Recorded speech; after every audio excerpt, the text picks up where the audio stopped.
ANC coalition with DA collapses amid leaked letters and public spats. The coalition agreement between the ANC and DA has collapsed.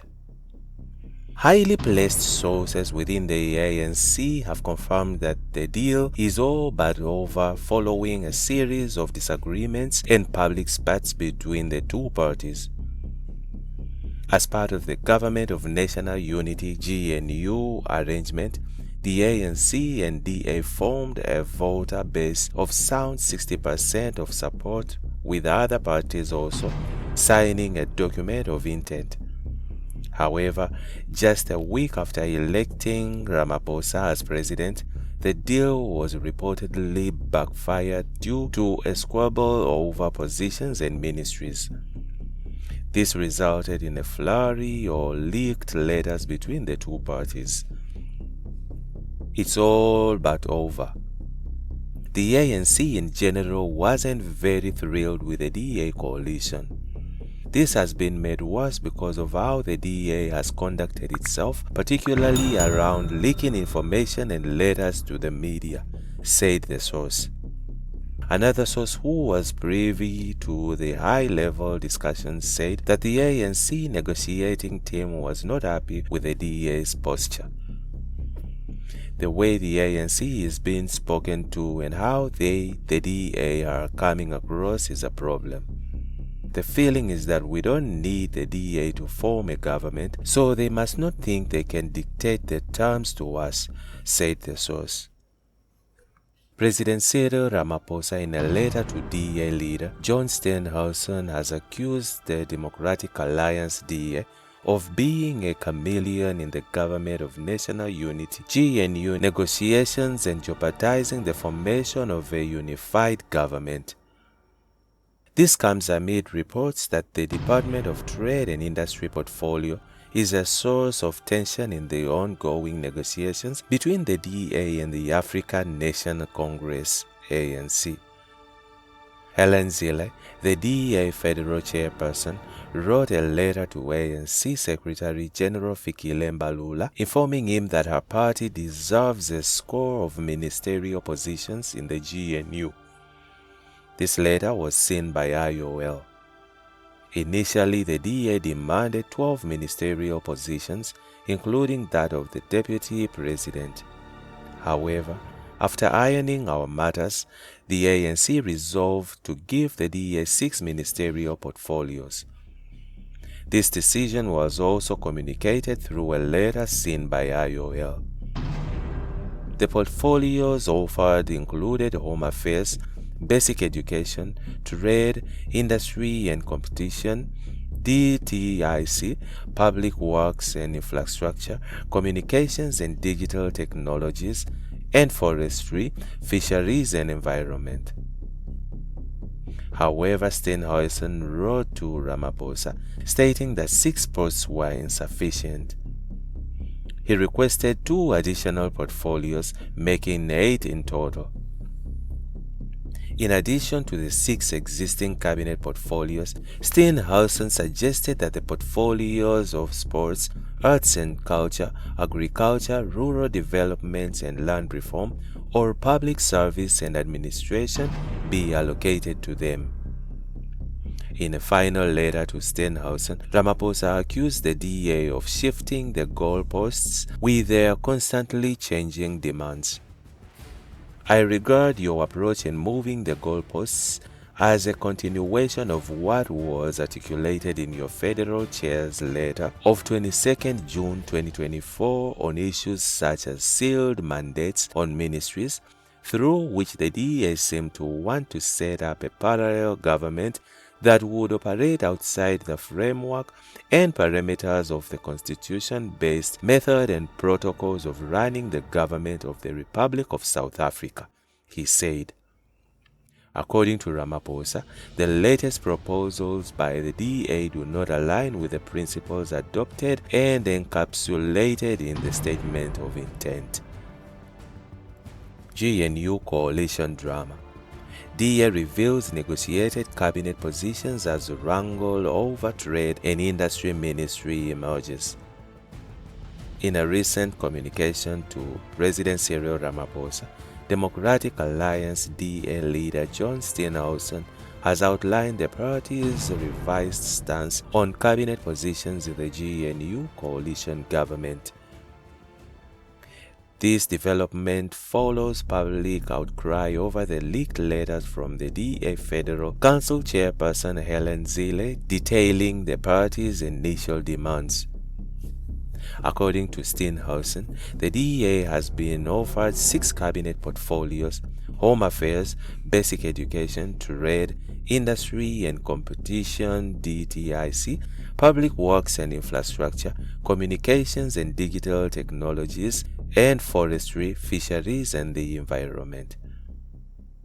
Additionally, the party has been offered deputy ministerial position in finance with full cabinet committee rights, energy and electricity, small business development, and one other to be determined. DA Richard Newton and several other sources confirmed to IOL that the letter to Ramaphosa was authentic. Steenhuisen expressed cautious satisfaction with the offer, stating, "In terms of the quality of portfolio listed above both in a cabinet and in terms of deputy ministries, the DEA is satisfied and regards this as a serious offer." However, he noted concerns within the party regarding the allocation.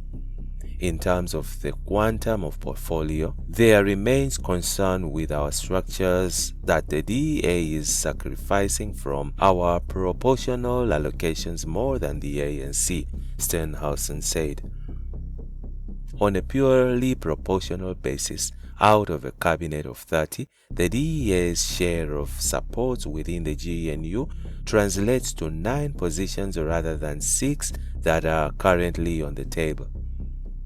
Sources close to the negotiations suggest that disagreements persist, particularly regarding the DTIC portfolio. Some ANC insiders reportedly oppose allocating this ministry to the DA, causing a delay in the conclusion of the talks.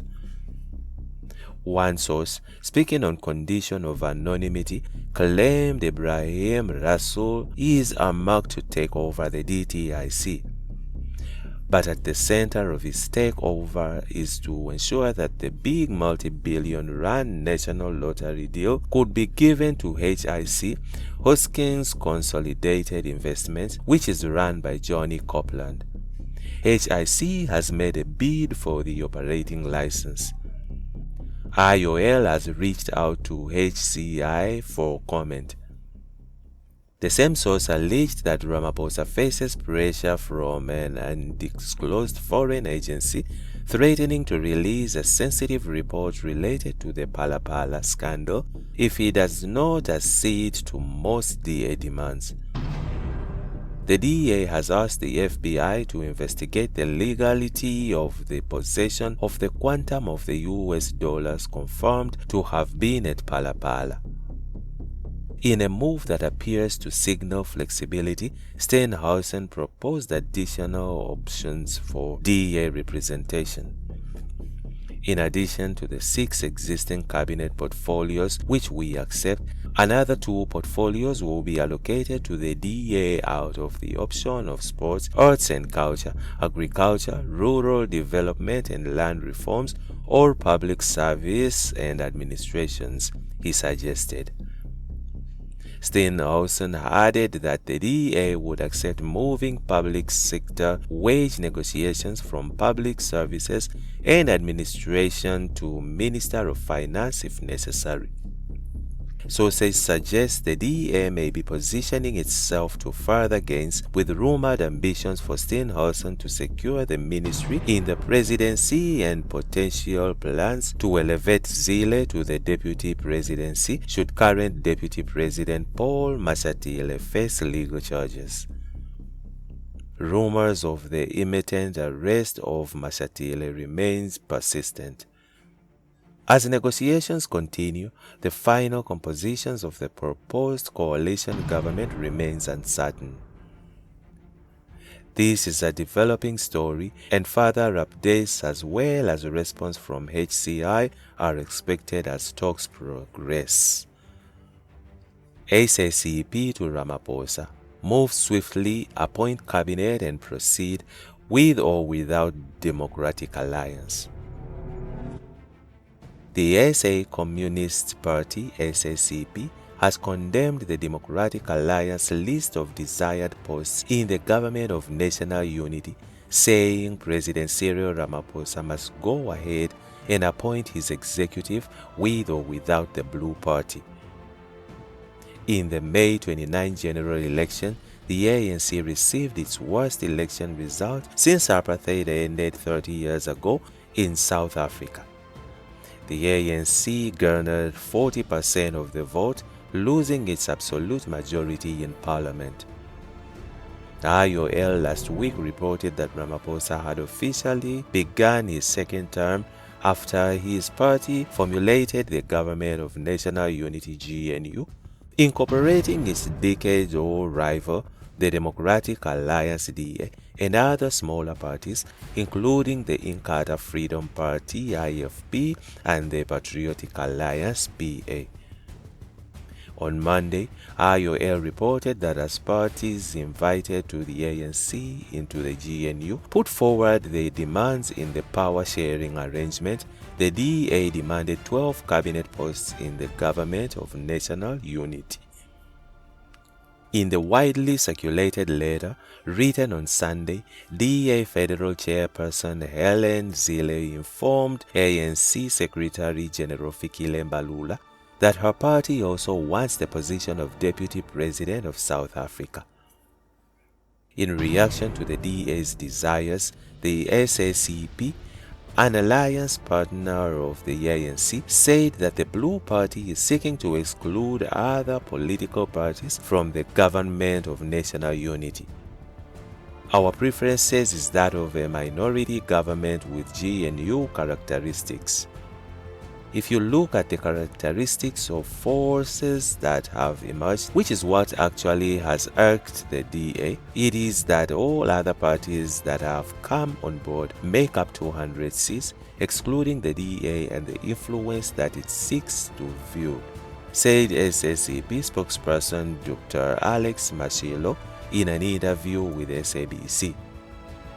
The DA is fighting back to exclude the other parties so that it brings down the ANC's 40% to the level of its 20%, so that becomes a party that exercises veto power in the interest of the so-called sufficient consensus, which is not sufficient consensus at all. So, the situation we have at present allows the president to appoint the deputy president and ministers and proceed with or without the DA. That is where we are at the moment, he said. This week, the SACP concluded its bi-monthly political bureau meeting, which called on Ramaphosa to move swiftly to appoint the deputy president, ministers, and deputy ministers in the 7th administration of South Africa. And that's it from Injibs Network. Stay tuned to our celebrity and gossip news.